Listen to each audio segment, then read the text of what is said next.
नाज़रीन, एक बहुत बड़ी ख़बर है और वो ये है कि खैबर पख्तूनख्वा के आइंदा वज़ीर आला परवेज़ खटक साहब होंगे। जी हाँ, परवेज़ खटक साहब। इस हवाले से अवामी नेशनल पार्टी और JY को पैगाम दिया जा चुका है कि आप भी जाएं और परवेज़ खटक साहब के हाथ पर बैत कर लें। यानी परवेज़ खटक साहब को आप वज़ीर आला तस्लीम कर लें, क्योंकि हमने तो उनके नाम का फ़ैसला कर लिया है। यही वजह है कि अवामी नेशनल पार्टी और JY वो थोड़े से गिलामन हैं इस्टेब्लिशमेंट से।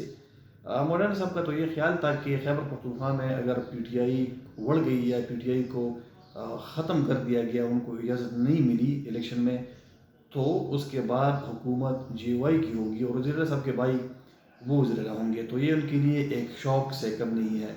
यही वजह है कि मौलाना साहब ने गुज़िश्ता रोज़ कुछ यकीन दहानियाँ जलसे में देने की कोशिश की और वो कहा कि इस्टेब्लिशमेंट के साथ हम बात करने के लिए उनके साथ हम हाथ मिलाने को तैयार हैं। इसके साथ साथ जो अमीर हैदर होती साहब हैं, अवामी नेशनल पार्टी के सीनियर नायब सदर हैं मरकज़ी, तो उनकी जानिब से भी एक स्टेटमेंट आई है। इसी हवाले से वो भी कह रहे हैं कि आप लोगों को हम पर मुसल्लत ना करें, और इनका इशारा परवेज़ खटक साहब की जानिब था। उन्होंने ये भी कहा कि हम इलेक्शन में या जमहूरियत के लिए पाकिस्तान तहरीक इंसाफ के साथ हाथ मिला सकते हैं। ये तो बाद में फ़ैसला हुआ कि PTI वाले इनके साथ हाथ मिलाते हैं यानी, या अवामी नेशनल पार्टी के जो वर्कर्स हैं तो वो अपनी लीडरशिप को हाथ मिलाने देते हैं PTI के साथ यानी।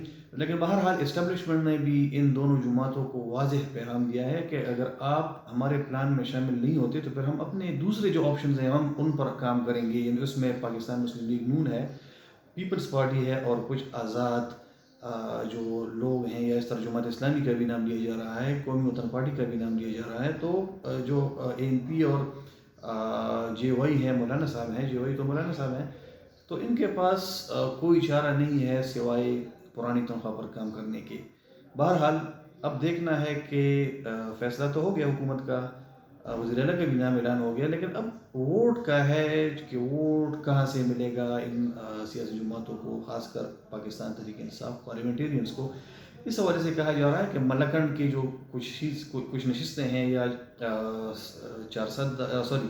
नौशेरा की, और ये साउथ जो हमारा साउथ रीजन है, तो यहाँ से परवेज़ खटक साहब को सीटें मिलेगी। और ये भी कहा जा रहा है कि परवेज़ खटक साहब को 20+ यानी 20+ सीटें दी जा रही हैं। अब देखना है कि ये जो प्लान है तो ये कैसे कामयाब होता है।